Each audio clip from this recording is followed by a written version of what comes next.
Okay, so we are continuing with the discussion of reinforcement learning. So before I start, are there any questions? Yes? This is related to the homework, but on policy iteration and modified policy iteration, is it the,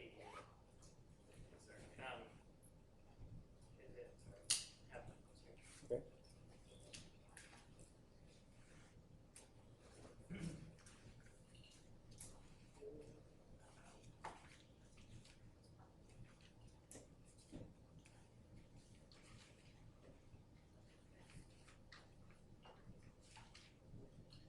Is it evaluation of policy evaluation that's modified? Where exactly is the modified? So the reason it's called modified in the sense you are not evaluating the policy exactly. You're just doing a couple of iterations of value iteration to compute the policy's value. So every time you go to complete? So actually the word modified policy iteration, the text, the wording, by the way, for the homework, since the homework is all taken from Russell and Narvik, you know, the terminology in the homework is the terminology they use directly. Yeah. There have been some minor variations in the terminology because I was picking MDPs from the Russell and Narvik as well as from Maussam's book as well as other places. Okay, he calls this idea of evaluating not evaluating the policy exactly, but rather just evaluating it by updating the values, you know, a couple of iterations, and then recomputing the policy. That is considered modified policy iteration. So every time you go through, then you're doing an evaluate iteration. Yeah, but except it's not true value iteration. It's so I mean, I think we talked about this. So the true value iteration does update based on Bellman equation. That means it does max over A update. Okay. If I know the policy, I'm actually basically updating just using the one action that the policy asks me to do. So the iteration, the update is so if I basically, you know, if I have given you, this is my current policy, let's say, right? Then, and I'm supposed to compute the value corresponding to this policy. There is a set of linear equations that you can exactly solve to get the exact value. Or what he's suggesting is just, you know, initialize the, you know, value of the policy to, let's say, zeros, okay, and then update every cell's policy based on its neighbor's policies, and update every cell's value based on its neighbor's values. Except in the case of, since in the case of Bellman update, if I'm trying to compute and update the value of this cell, I have to consider doing all 4 actions. And for each of those 4 actions, there is an expected value backed up. Okay, I take the max of those. In the modified policy iteration, I know the policy I am trying to evaluate, right? Because in this state, I'm only going to go down according to my policy. So I only have to compute. I have to update my value based on just doing the action go down. So there is no max anymore. You know the action A that you're supposed to be doing. Okay, so it's not truly value iteration because value iteration actually does updates using the max overall actions. Here it is cheaper. So then you update the value k times for each time you do a policy iteration. Yes. So basically the normal policy iteration is, if I give you this policy, then you completely compute, you solve the equations correctly, you know, solve the linear equations, and might have found this is 0.33. I mean the value, you know, this is 0.33, this is 0.7, this is 0.9, this is 0.8, 0.7, this is 0.888, etc. So you got the values. Now that you got the values, you compute the greedy policy. Okay, that would be the next iteration. So based on this, you might say, well, the greedy policy for this would be The greedy policy for this would be not this, this one, and then this one is like this, and this one remains the same, and so on. Now I have a new green policy, recompute its value, recompute the policy again. Okay, that's what normal policy iteration does. Instead, when I went from the original policy to these numbers, rather than get the exact value numbers, I'm just doing k updates using the value iteration. Okay, and then those would not be these numbers, they would be slightly different numbers. Yeah. But the assumption is that that will be enough to change the policy. So, in policy iteration, we're still doing the Bellman backup to compute the values and then choose the max, and that is going to be the policy. That's going to be the next action, right? Well, I understand. In the policy? We're not doing Bellman backup in the policy iteration. No, in computing the value of the policy, you are not doing Bellman backup. Okay, but in computing the greedy policy corresponding to n value, you are sort of using the Bellman equation. So you only pick the highest one, just Highest one for what? the highest value of your neighbor, that's it? No. You have to use, basically, the action that you are doing. So if you do this action with 0.1 probability, you will stay here, another 0.1 probability, you will stay, another 0.1 probability, you will go here. I'm sorry, with 0.9 probability, you will stay here, and 0.1 probability, you go there. Right? Assuming my old example. Okay? Then I'm saying 0.9 times this value plus 0.1 times this value is the value of this guy. And how do you update your policy? It's never going to change once it's sent. Come to my home office hours, because in some sense we are asking me to redo everything we did in the class to some extent. Okay.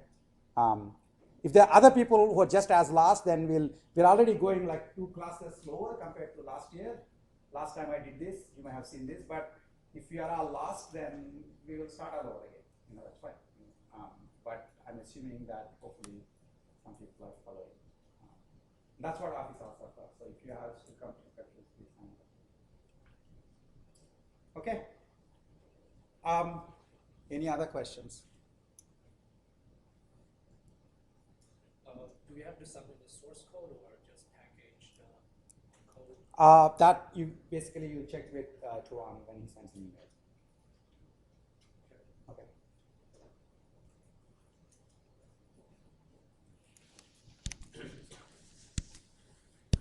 Okay, so the objectives of reinforcement learning essentially are you have some effectors and perceptors, of course, and you know the world, and you may sometimes be given a simulator. Okay, and the objective is learn how to perform well. That basically means learn the optimal policy. Okay, for this world, learn the optimal policy. Okay, and now, essentially, as long as you can directly go to find the policy, I'm done. Okay, sometimes it turns out that actually you may go through intermediate steps. Okay, you might, for example, rather than go directly to the policy, you might consider going through values, the values of the states. You may also consider what are called action values, which are basically called the Q values. We'll talk about that when we talk about Q learning. Okay, so a value of the state essentially is the V star value of that state. Okay, a Q value is given for a state and an action. And that is basically, if you do that action from that state, then then this action will take you into different neighbors. Then you consider their V star values of those neighbors, and then compute the expected sum. That would be called Q value, Q learning. Okay, and in fact, if it turns out that the V star of S is nothing but max over A of Q of S A. That means a state has, let's say, multiple actions you can do. Then each of the actions has a Q value, and the one that you will actually do is the action that gives the best backup. And whatever that will give you, that max will be what you would take and say that's wisdom. So in some sense, Q value is basically Q learning splits the value into which action will give me how much value, and then I'm going to pick the winner. Okay. And the advantage we'll see in a minute is that we'll see as we go on is by doing Q values, you actually don't necessarily have to know the transition model of the actions. Okay. The interesting thing is in normal MDPs, essentially I give you the transition model, I'll give you the rewards, and then you can compute optimal policy. But if all you wanted to do is optimal policy, it turns out you don't necessarily have to have the model of the actions. Okay, this is what I was talking about last time, and so to get that into your head, there are dimensions of variations on the reinforcement learning algorithms, and we'll get here in a minute. But let me actually look at. Ooh, what happened to my picture? Oh, okay, I will go far away and then come back. There's a nice picture I want to show you, if I can.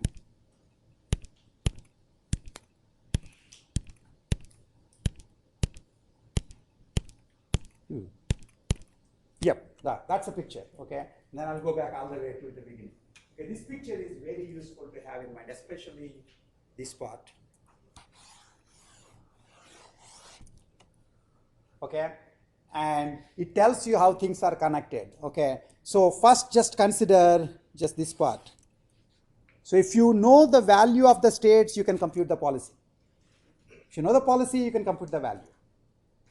Okay, actually, okay, so if you know the value, so the value and policy, whatever I just said is not completely correct. Okay, we'll see that once we learn more. But so value and policy are connected, and somehow you need to find the optimal policy. Okay, and how do I get optimal policy? If you keep acting in the world, I'll get experience. So if I do an action, I'll get into the states that action will take me into. And when I go into those states, I will experience the reward. Based on that, I'm learning both the transitions that this action is supporting as well as the rewards that it will give me. Okay, now it turns out that when I have experience by acting in the world, I can directly go from experience back to value and policy. Okay, so I have an approximate idea of the values of the states, and based on that, I have a policy that I'm following, and then I start executing that policy. Then I actually experience the world, and based on the experience, I can update my policy and values. In doing this, essentially the way you would be doing is you would use Q values. That's Q learning. We'll get to it when we come back to Q learning, then you'll realize that this is directly going from experience to learning the policy. Okay, and then the other alternative actually is to go from experience to learn the model. Model in our case essentially means what actions, for each action, what are the probabilities that will get you to different states. And if you have the information about the model, then you can think in your own head as to what happens if I were to do this action. Okay, that's planning. So once you do planning, you can convert model into the value and policy. Okay, so this is the cycle. The outer cycle is the one that you are kind of more used to understanding because we came from MDP. MDP assumed that you've been given model, so from there you went to policy, value and policy. Now, if I were to tell you, oh no, the model changed, then I will start, experiencing the world, recompute the model, recompute the value and policy. And this whole discussion at last class, as well as some of you are actually following the discussion on the piazza, is about if we don't do model learning, you can still do learning.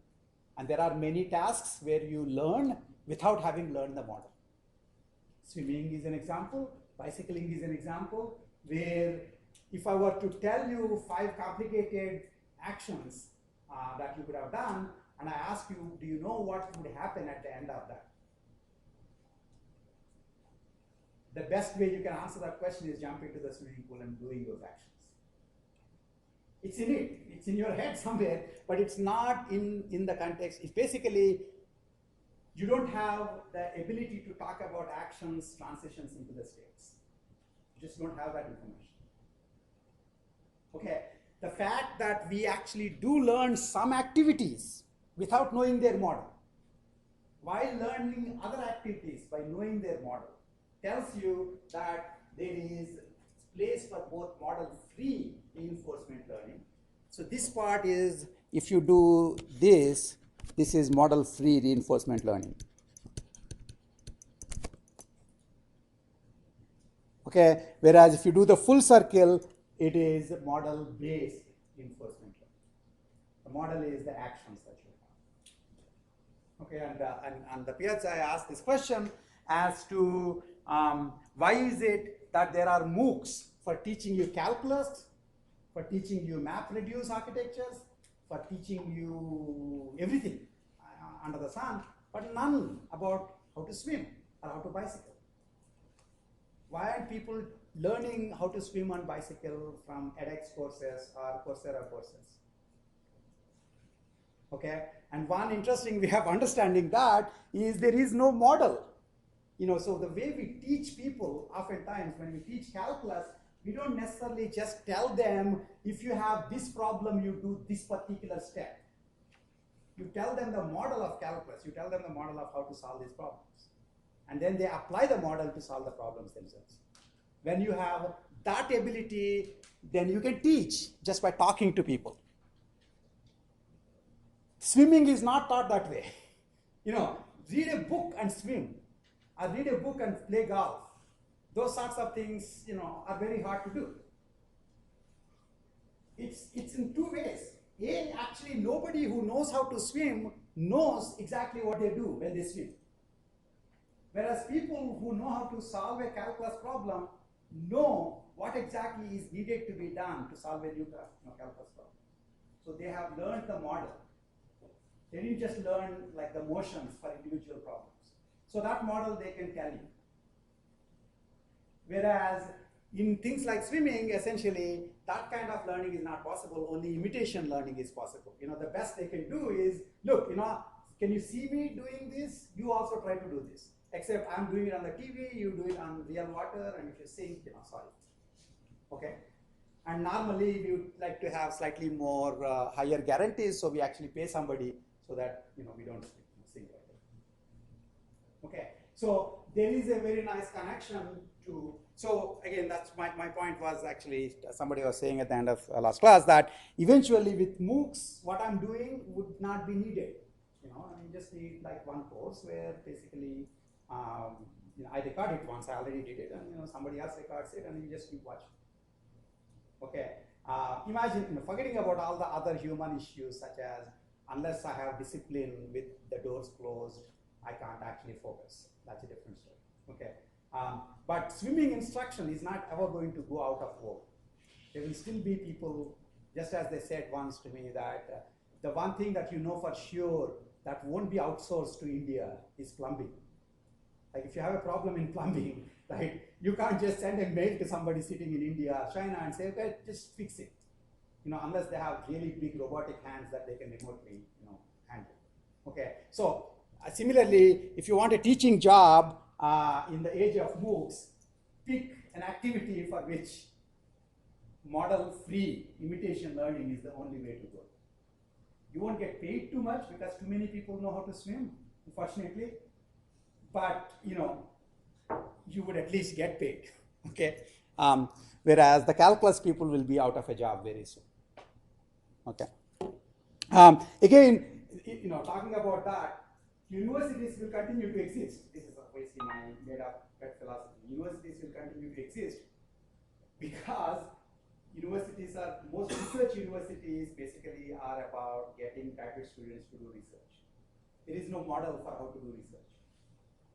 Either that or we the professors are too lazy to sit down and write what is the model to do research. Okay, so in fact, if you read anybody's advice on how to do graduate level research, it says jump into the pool and try to swim. right? It's just, and in fact, actually, if you ever show up to my office, which I'm sure most of you don't even know where I exist, of the many things I have on my door, one of which is by this guy, I forgot his name, who from a book called It's a Wonderful Life.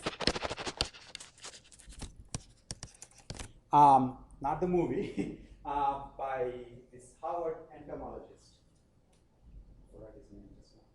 But anyway, so that guy makes this very interesting point about the difference between undergraduate and graduate study.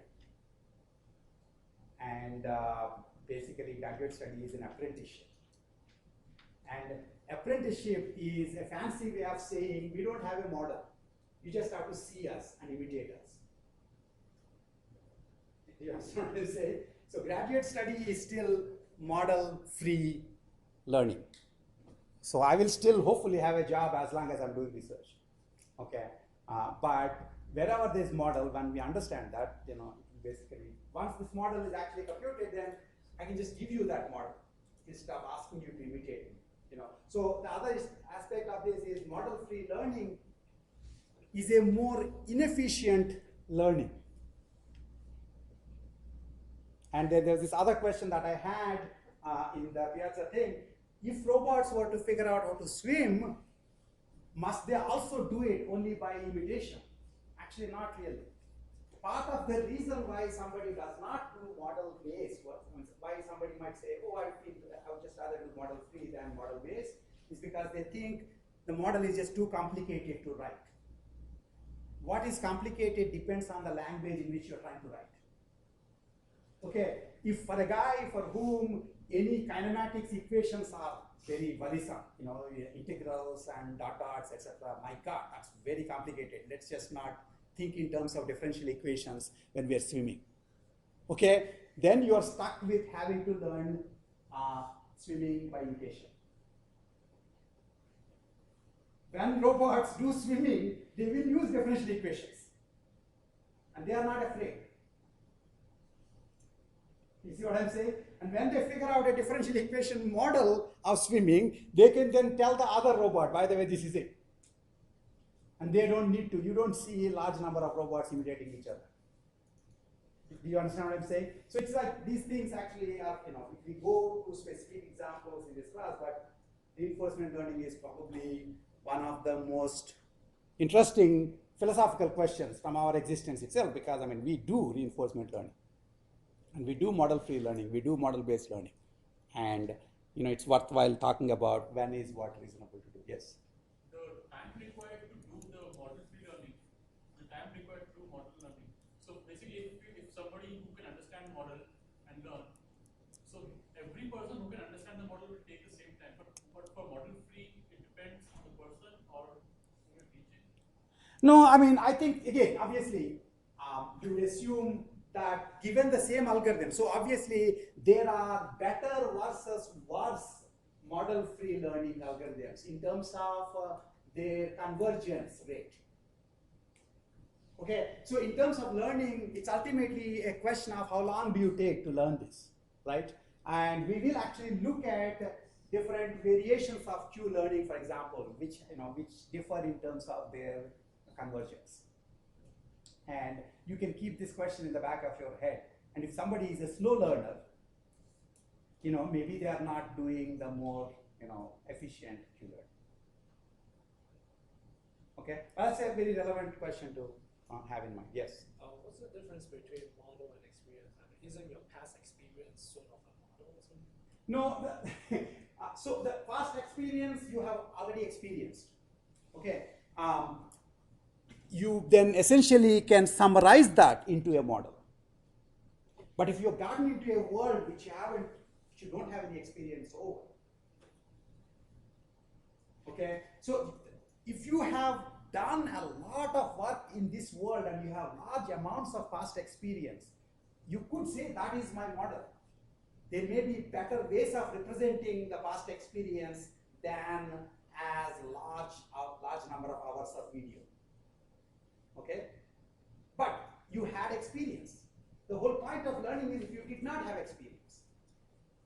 If you did not have experience, how do you actually learn to behave well in a new world where you don't quite know what each of these actions do? Okay? Now let me make all the way back to where I came from. There are faster ways to do this, except if I do this, I might lose this. Right.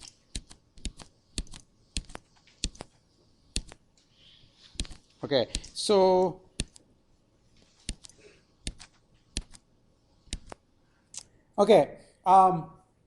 so in talking about reinforcement learning, we will wind up. So when we first started, we acted as if, well, MDPs start with R of S and T of SAS dash, and then they convert that into V star and pi star. Right? Okay, and we said, well, if R of S is not known, T of SAS dash is not known, how do you compute V star pi star? The way I set it, it looks as if what you don't know you want to learn. Okay, but now I complicated the things by saying, well, if all you wanted to do is V star pi star, maybe you never have to learn TSAS dash at all. You may not have to learn the model. You can directly go from experience to optimal way of optimal policy. Okay, and in that case, having a model is an intermediate step, and you need to understand the advantage of the intermediate step. Once you have the intermediate step, you can mentally simulate the world. If you don't have the intermediate step, you will never know between two plans of dealing with some complicated situation that you came up with, which was better. You just have to try both of them. Okay, whereas if you had actual model, then you can simulate both of them and see which one will work out better in your head. Okay, and now notice that I mentioned trying it in the world versus simulating it in my head. As if that is not enough, I will throw in one more thing. Between the world in the raw, tooth and claw and my head, which basically where I'm just considering what happens when I do these actions. Okay, and so obviously think in terms of TSAS dash. I could have a middle step. I have a partial or full simulator of the world available to me. That's what is happening to the airline pilots. They don't have a model of the world, so they can't mentally simulate what happens when they turn this. Not a complete model at any rate. Neither are planes cheap enough that you can allow them to fly them and figure out. So you basically make a physics-based simulator. Now here is the interesting thing. Remember when I just said earlier that whether or not a model is considered too complex depends on the person, right? So many people think if you have kinematics equations, that's too complicated. How do you think flight simulators are written? If they don't use differential equations in them, right? They are not going to actually, show the reality. You get to be intellectually lazy and not think of kinematics and dynamics, but your simulator still has to. The world does it free. Right? If you ever want to solve a differential equation, set up the world and just run the world, and it will solve the differential equation for you. Right? The reason we had to go through all this math was because once in a while, when you set the world, that thing also go kaboom, and there is no more differential equations to solve after that. Okay, so you want to learn to solve them in your head as against by setting up an actual world. In between the world and my head, now I have a simulator. That makes things even more interesting, right? So simulator versus real world execution. Sometimes a reinforcement learning agent might be allowed a simulator in which it can do various actions and then see what happens. When you are provided a simulator in lieu of the real world, for example, it's good for you. If you view the simulator as an approximation of the real world, it's great for you because in simulator everything is ergodic. Like when you die, you don't really die. You can restart. It's all episodic. Okay, so simulator is more benign version of the real world. But simulator also has a connection to the model.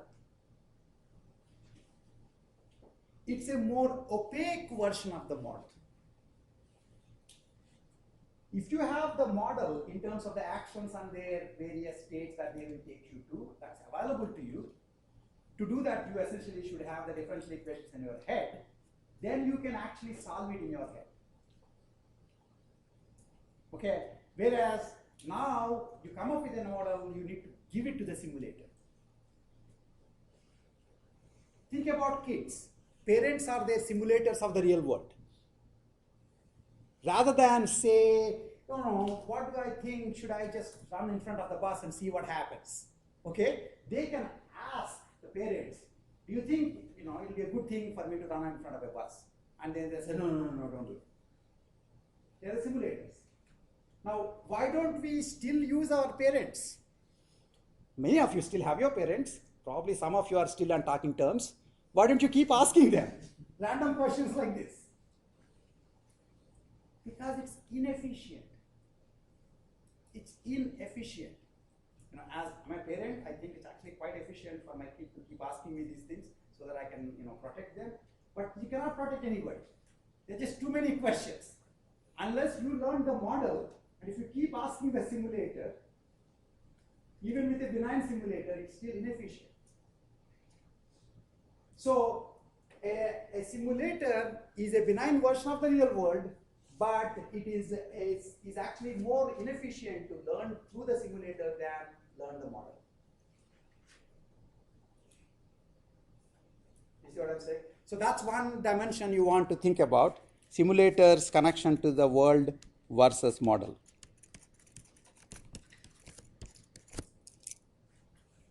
The other thing, of course, we talked a lot, which is model-based versus model-free reinforcement learning. We talked a lot about it. That's written there. If you have any questions, still ask me. And then a third thing that we will talk about in pretty much straight away is reinforcement learning can be a passive or an active reinforcement learning. In a passive reinforcement learning, somebody else has already decided the policy you're going to follow. Think of the same set parents. When you're a kid, the parents are holding your hand. The kid basically doesn't have too much of a freedom. Okay, they're taking them, they're leading them. If you are in this state, if you're in front of the school state, you go into the school. If you're in front of the school state with the ice cream candy right here, you still go into the school. It's not the optimal thing to do, but somebody else decided for you what is the optimal thing to do, what's the thing to do. So there your life is passive. Right? Somebody else is telling you what action to do. And yet, you learn the value of states. Do you see what I'm saying? You learn the value of states even though you are observing and somebody else is making you, somebody else gave you the policy already. You still can use that policy to figure out what states are good, what states are bad. Even this is my life, I still can have anticipation and say, oh, it's Monday, my God, it's going to happen. I have to go to school. It's 6 o'clock, my God, it's going to happen. These big people are going to come into my room and wake me up. There's not too much I can do, but I can at least learn anticipation. I guess if your life is determined by somebody else, maybe you shouldn't even anticipate. Why care about the bad things that are going to happen? Maybe good things can happen, in which case you can anticipate that. Okay, so that's basically the passive reinforcement learning. Learning the value of a policy, which by the way is what we were talking about right here. If I gave you the policy, converting it into the value was just a bunch of linear equations, and solve the linear equations or just do value update. if you understood why that is an algebraic problem here, but it's a learning problem here, then you understood the difference between reinforcement learning and MDPs. Seriously. Okay, I'm talking about the same exact thing. I gave you the policy, I'm asking you to compute the value. Here it was just a set of algebraic equations. Here I'm saying you need to learn the value of the policy.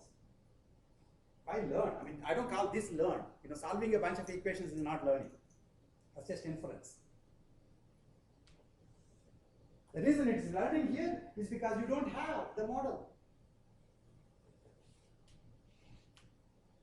I only gave you the policy. Here, I did not just give you the policy. Just before I even drew this picture, I showed you the actions.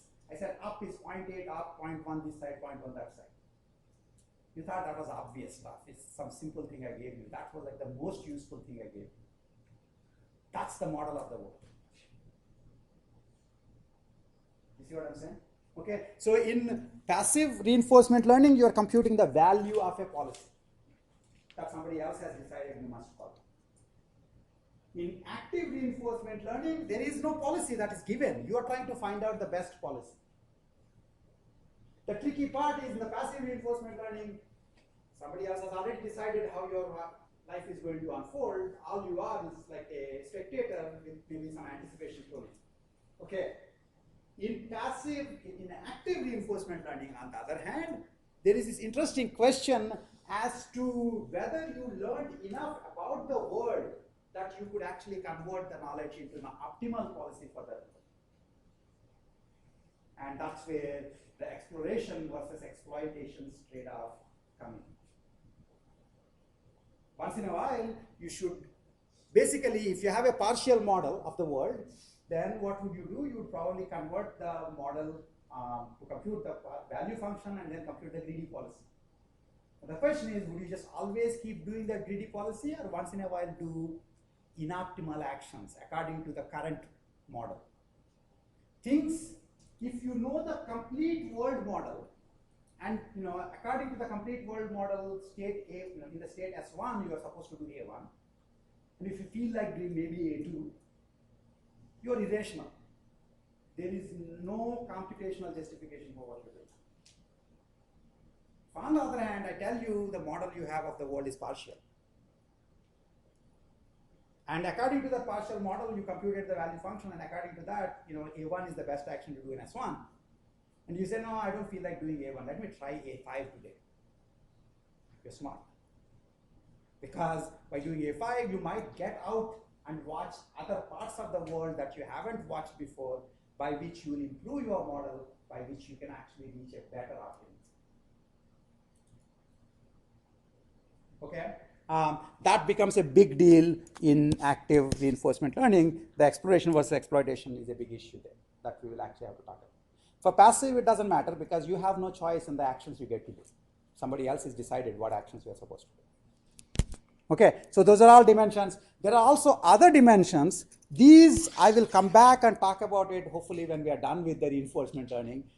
For example, the question that you had earlier is about that particular dimension. When I get experience, how eager am I to learn from my experience? If I exploit, so for example, some people might take 8 lessons of swimming, some people might take 1 lesson of swimming, some people might take 20 lessons of calculus, some other people might take 1 lesson of calculus, and they to reach the same level of performance. That the difference then would be how effective are you in exploiting your experience. And that is really the innards of the reinforcement learning algorithms.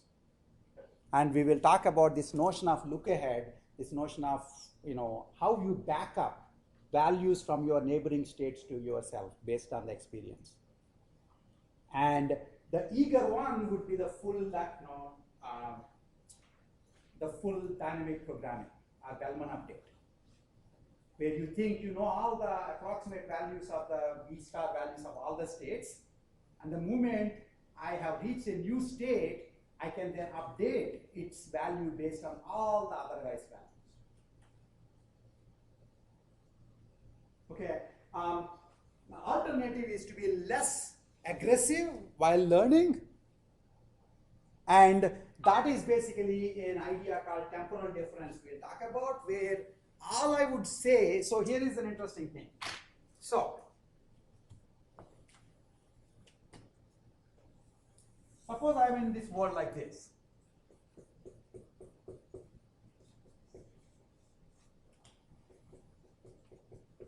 I think there is a problem like this in your class, in your homework. Okay? So immediate rewards are -1s all the way until this one, which is +1000. This is the way the world is. I did not know, I only knew that I'm in this state because I'm in a fully observable world. And I knew I could do actions. I could do go left action. I could do go up action. I didn't know what those actions do. That's what not knowing the model is all about. This is basically the way the world is for us, because we see, it's like you are the guard, over this agent. This agent actually only knows it's in this particular state. And there is a mild pain of -1. And it wants to basically see, oh yeah, I have a bunch of actions I can do, try a couple of these actions. Let me do one action. Okay, and it will do this action actually, and then it will come here. Let's say if it goes left, it will come here. And then it will realize that's no better. I'm full of pain here, I go to the next state, I'll still be full of pain. Right? Okay, then on the other hand, suppose it turns out that this was +10 or +100. I tried an action, let's go left. And I find that after go left, I went into this state, I got +100. I experienced this. At the minimum, even if I am the laziest bum learner in the world, I should at least realize this is not -1 in terms of its true value. It's currently negative. Immediate reward is -1, but it's right next to a really happy state of +100. So I should change my mind and say, previously I thought V value of this is the same as R value of this. Now I want to say, hey, there's a +100 here. Maybe it should be a little more. Suppose the action cost is 4 units, then maybe I should consider 96 as a good number for this guy's state value. Right? What I did basically there is temporal differencing. I'm here, after a little while, after one step, I was here. That state is better. And so I want to change my value to better reflect my neighbor's value. Ultimately, it's like the real estate situation, right? I mean, however nice your house is, if your neighbor has messed up their front yard, your house price is going to go down, right? Right? I mean, they basically, so that's essentially the reality in these states too. Now the question, of course, is if this is +100, now suppose I have a complicated enough world. I mean, the world is not like this, but maybe it's like a much bigger set of states. And it turns out that when I do this left action with 0.001 probability, I actually go, the right action. When I do right action with 0.001 probability, I'll go into this actual right cell. With large amounts of probability, I go into some other states. I don't know this. I just did this action. Right? How aggressive should I be in changing my mind about the state I am in? So here's my question. In front of 7-Eleven, doesn't look like a happy state to be in, hanging around in front of 7-Eleven. So then you take an action, go in and buy the lottery ticket. It's your day, $1 million. So should you then say, hanging outside of 7-Eleven is a great state? Do you understand what I'm saying? For you it is, because for your one action, on that one day you won. Okay, so you think it's a good idea. And then so in fact, being the silly guy you are, you're going to hang around in front of 711 many, many times and buy many more lottery tickets until you actually go into debt. And eventually you will figure out, even though there was one time when 711 outside 711 state is connected to a very happy state, many more times outside 711 state is connected to just as unhappy a state as you were in before. So you should be careful about changing your value based on the neighbor that you actually experience, because the actions are stochastic. The next time around you do the same exact action, you might get a completely different outcome. So the true temporal difference learning doesn't say, because I saw a plus 100, I would just go ahead and put 96 for myself, because the units, the cost of action is 4. It will only say, I will nudge myself a little towards my neighbor. And the nudge that I do is alpha rate. So my new value would be my old value plus alpha times the difference between my old value and my neighbor's value. If the neighbor is a rich guy, then I go in the positive direction. If alpha is 1, that is a very eager learner. It happened once, I'm sure it will happen all the time. If alpha is 0, it's like the most pessimistic learner. I know today I won the lottery, I'll never again do it, so no point. 0.01, a reasonable learner. I just told you what temporal difference learning is. That's all temporal difference learning is.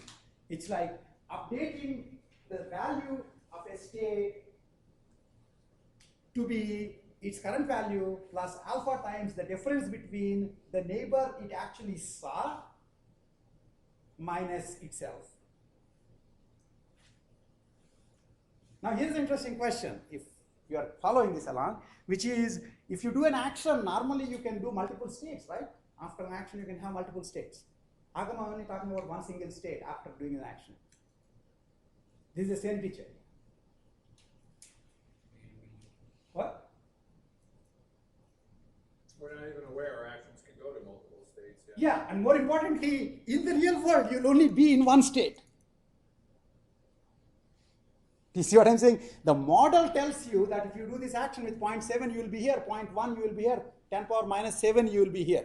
The model tells you that if you were to take the action of going into 7-Eleven and buying the lottery ticket, there is with 10 power minus 9 probability, you will be in the state of winning $100. That's the model, but you don't know the model.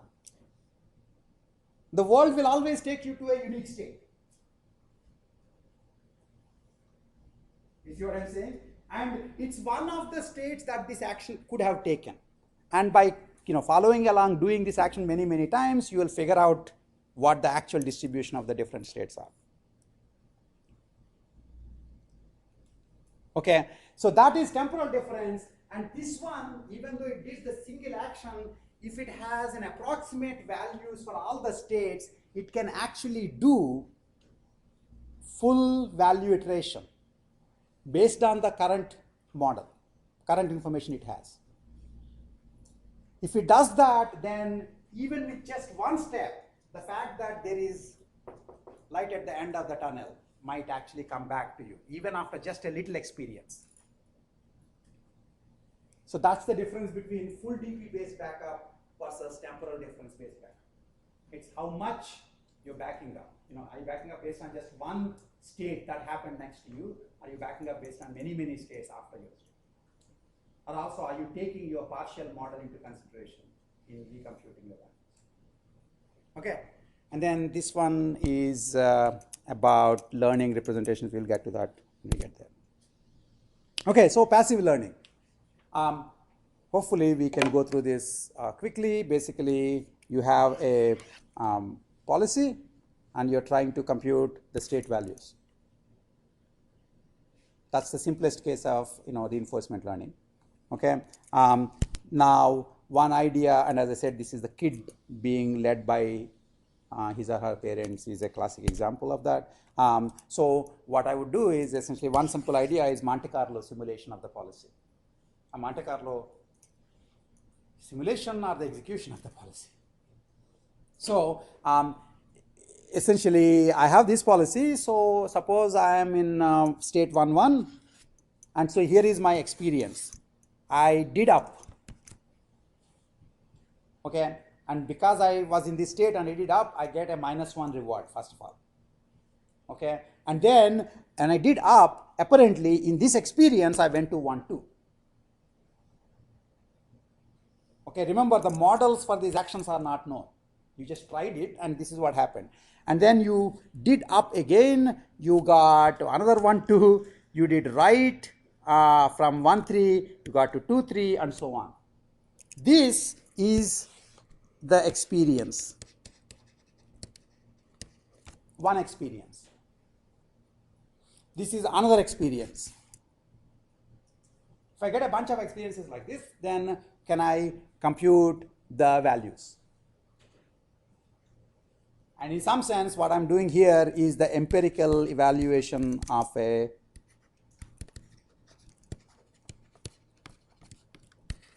policy.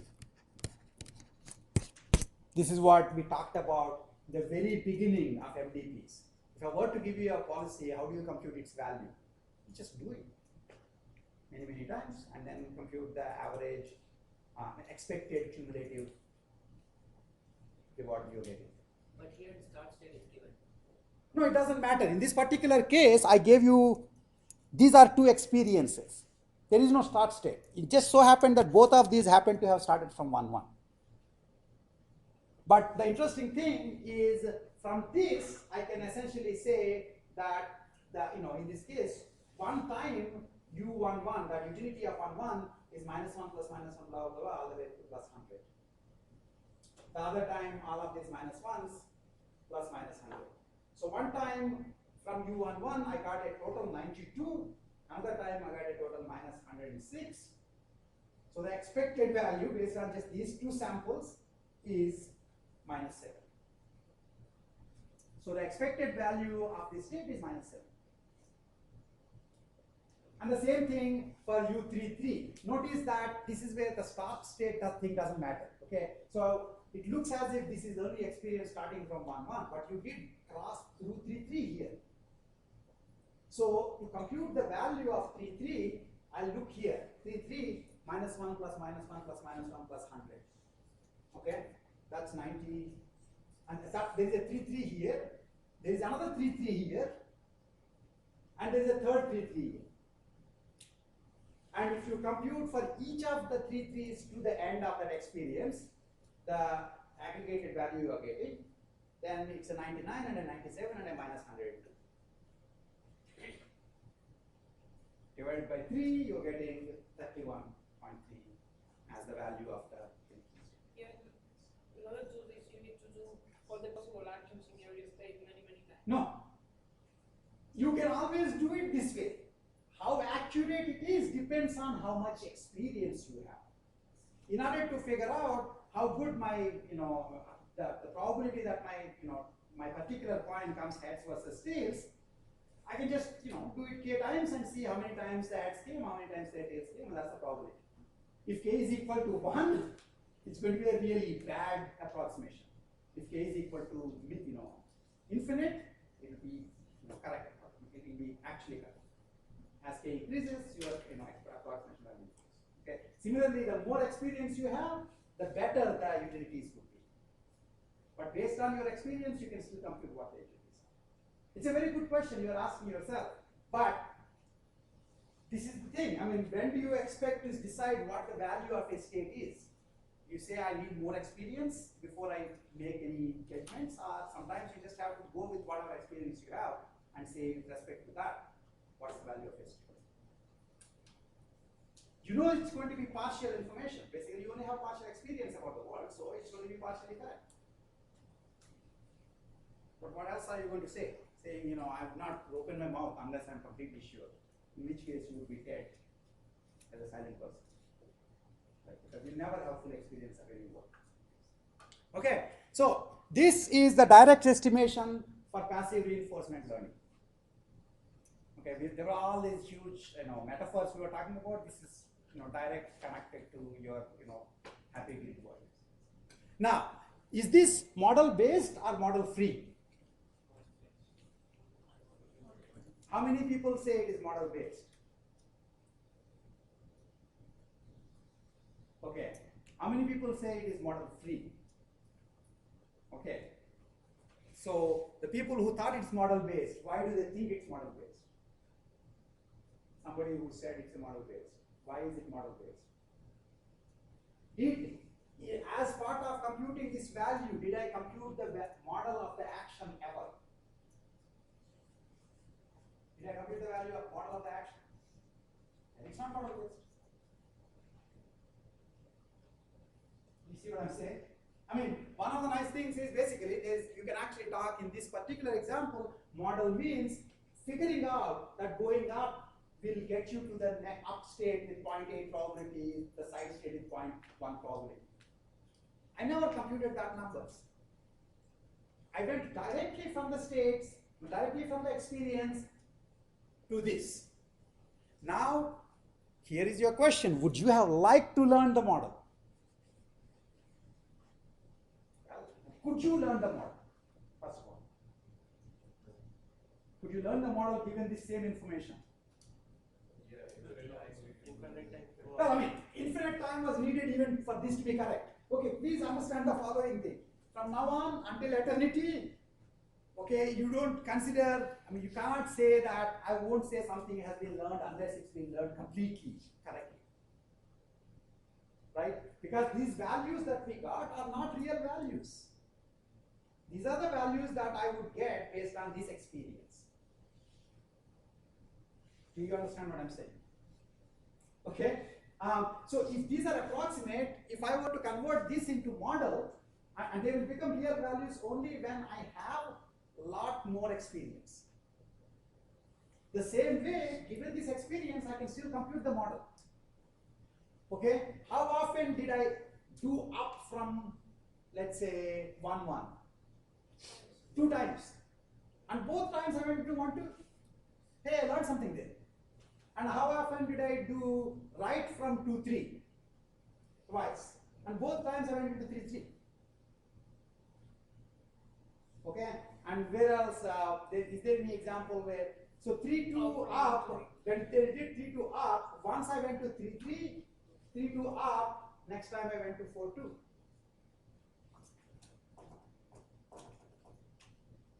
This is, by the way, I mean, honestly, really, when you ask yourself, why does my friend get the same things in one class while I need to do it for 4 classes? It is how much are you actually analyzing your experience.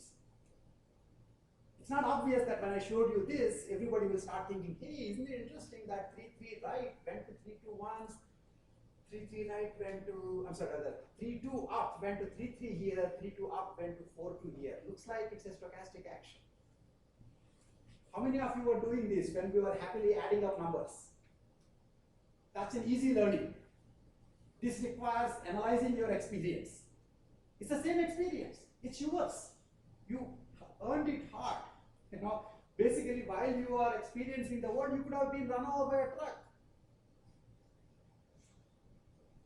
And you got this experience. The question is, are you using it? This is, it turns out, the cheapest way. This is the laziest way to use the experience. In particular, this might very well tell you that U12 is approximate value is 100 and U11 approximate value is -3. It sort of makes no sense. If I have such a rich neighbor, how come I'm so poor? Do you see what I'm saying? Basically, these utility values are being computed as if there is no correlation between the utility of a state and its neighbors. That was why when we first talked about evaluating policies this way, we said this is a silly idea. This makes no sense because it does not use the structure. If on the other hand you were to compute the model, then what would you do? If you were to compute the model, what would you have done? So first of all, I mean, if I go to the next thing, I can show you that it's not that hard to compute the model, right? For example, you already know from here that 3-2 up will go to 4-2 sometimes and 3-3 sometimes. And that's the only two. Okay, so that means with half probability, it actually goes to 4-3, half probability, it goes to 4-2. That's the model. Similarly, I can compute the approximate model for all the actions and all, all the states that I have experienced. If I do that, what can you use this model for? Would you then also still continue to remember the reason I computed the model is because passive reinforcement learning is figuring out the value of the states. I would do NDP. Yes. If you got the model, then you won't be doing this silly summation of experiences. You will convert whatever sad model you have into the optimal policy, and you will feel like a mathematician. Right? You have essentially incomplete model, but you milked every last drop out of it. You do value iteration. You do policy iteration. You do modified policy iteration. You do whatever you feel like. And that will make sure that you won't do these silly things of, oh, I am -3, but my neighbor is +55 million. If this guy is a neighbor because you were able to actually do an action to go there. How can you be that sad if your neighbor is so well off?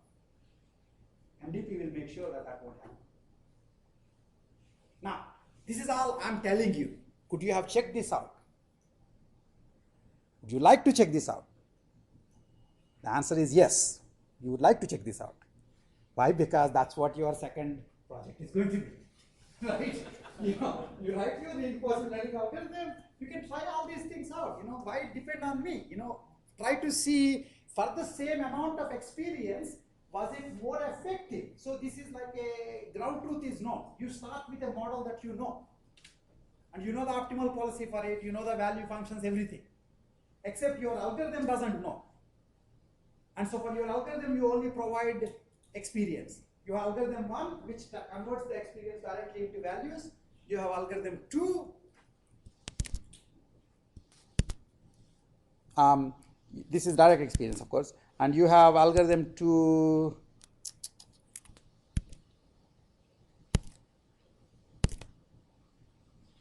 which computes TSAS dash.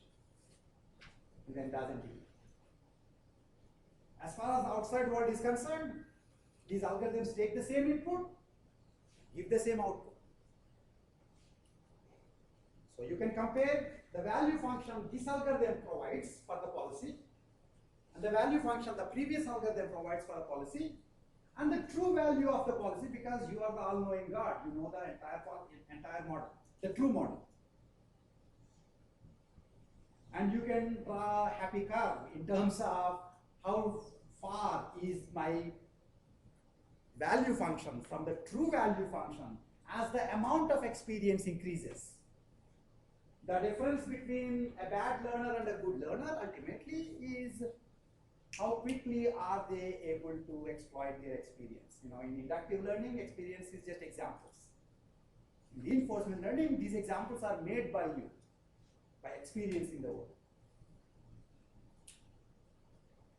You see what I'm saying?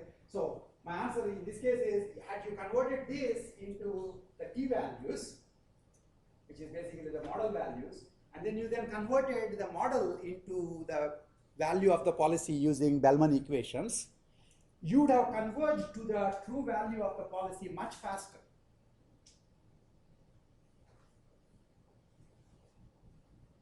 You see what I'm saying? That's the advantage of actually learning the middle model in this case. Okay. So we did passive model based versus model free reinforcement learning. In the case of passive, ultimately whether you have the model or not, you are never going to use the model to pick your actions because somebody else picked your actions already. It's an unhappy life because your parents already decided where you're going to go. It's just how quickly do you catch on to the fact that if you are about to go towards the school, they should start feeling sad. The first time you would be very happy until you actually go into the school, and then maybe you'll feel sad. A little while later, after a couple of days, you will start realizing that when you made the first, right turn in a particular intersection, you know that you're going towards school, you start feeling sad. And after a longer time, then you say that when you get up from the bed on a Monday, it's downhill from then on. So you start crying right there. Okay? So the faster the question is, for a bright versus a non-bright kid, how many days did they have to go to school before they figured this out? Right? And that's basically the speed of learning. Okay. But you don't get to use the model you have to decide what actions to do. You still have to do the actions because somebody else picked it. Now we will get to the real reinforcement learning, the general one, which is the model active reinforcement learning, where not only, so the only difference is I still have experience. I still have experience, but there is no single policy I am following. Since I don't have a single policy to follow, then it's incumbent on me to use any knowledge I get to improve my life. Free will is a bad thing, right? If you have free will, then you have nobody to complain to, right? So now, if you learn more about your model and you don't use it, and you still do bad actions, then you have nobody to blame but yourself. So in the active model reinforced learning, active reinforcement learning, in essence, we will consider essentially as the model changes, you will recompute the policy.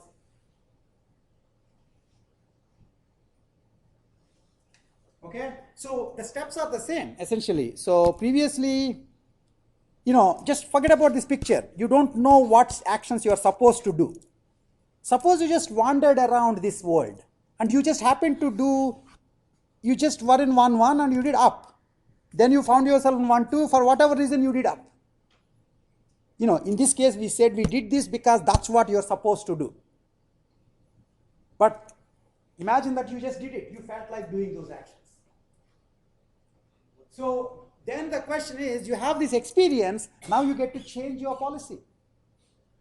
Previously, you could only go from the experience to the value of this single policy. Now I can go from this experience to the optimal policy. You see what I'm saying? I explored around for a while, got the model of the world, then thought through, figured out my best policy, and that's what I'm going to do. That's what will make us intelligent. That's what we should be doing. Right? Now, of course, you can do it again model-based versus model-free. In the case of active reinforcement learning, we started with model-free, went to model-based. Now I'll continue doing model-based for active and then talk about model-free, because it turns out it's actually more obvious to think, given all your background in MDPs, it's much simpler to think about model-based active learning. So, given this experience, I figured out this model. Notice the model has nothing to do with the policy, right? In some sense, if I did not tell you why I got this experience, whether I told you that I did this experience because I followed this policy, or I told you I did the experience because I just kept tossing coins and doing the actions, either way you would have used this experience to convert it into action model the same way. Agree? Right? So once I have the model, and by the way, as you went through these actions, one other thing that this poor guy, we always, in talking about reinforcement learning, we'll always consider SAS dash as if that guy is the most important thing, that's the model. But really, there is a poor cousin, which is RS, which is the reward. Instead of RS, sometimes you can actually have CSAS dash.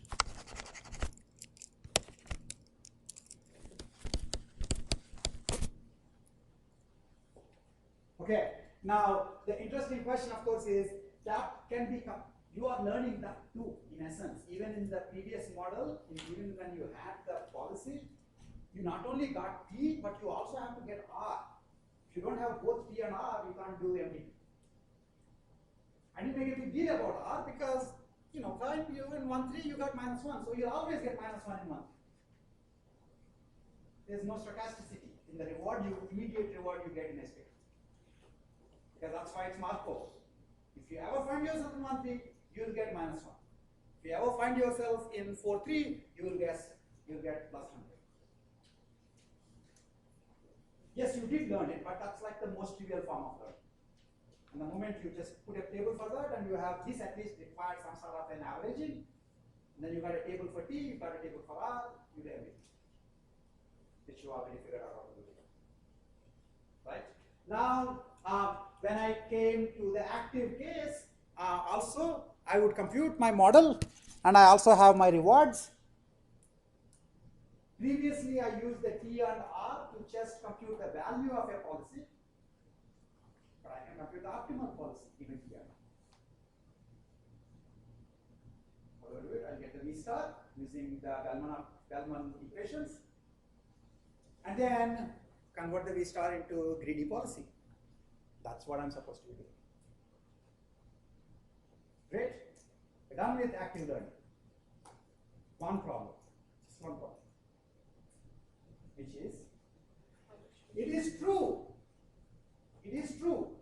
that whether you are following a given policy or you are just randomly exploring, you've given this experience, when you convert it into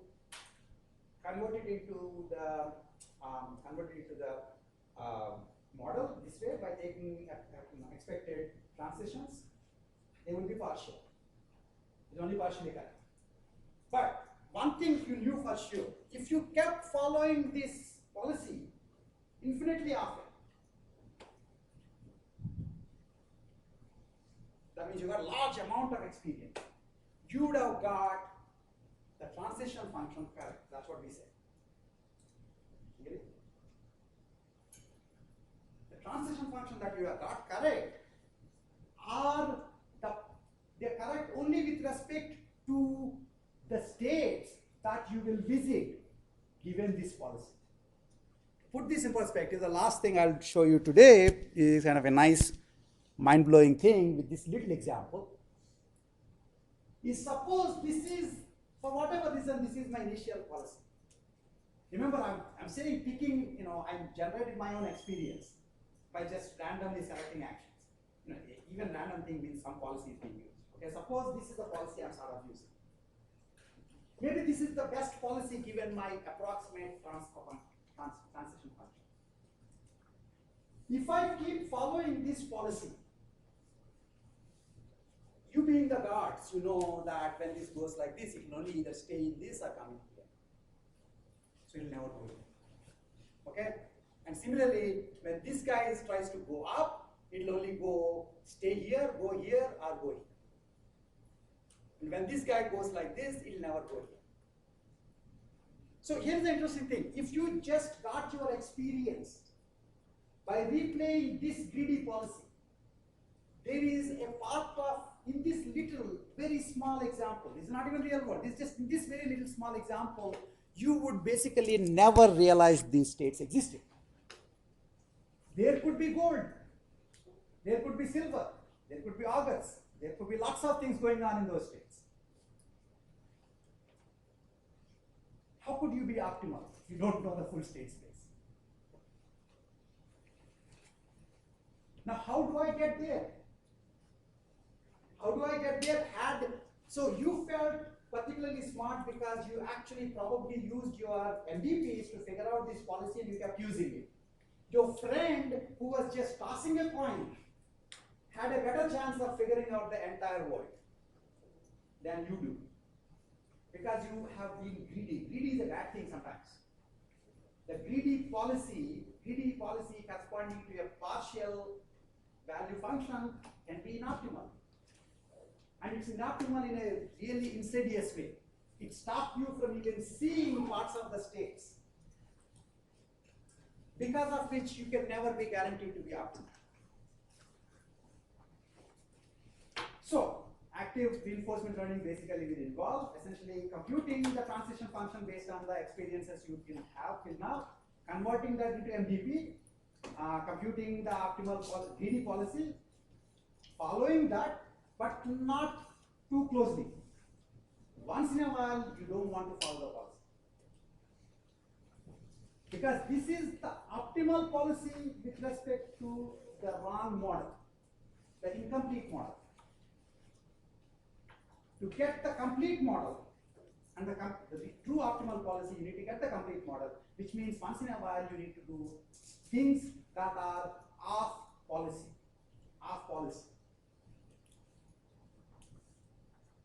So that's what we'll do. To get active reinforcement learning to converge, asymptotically, with some probability p, you do what the current greedy policy tells you to do. With probability 1 minus p, you do toss a coin. That's the simplest idea. We'll look at better ideas.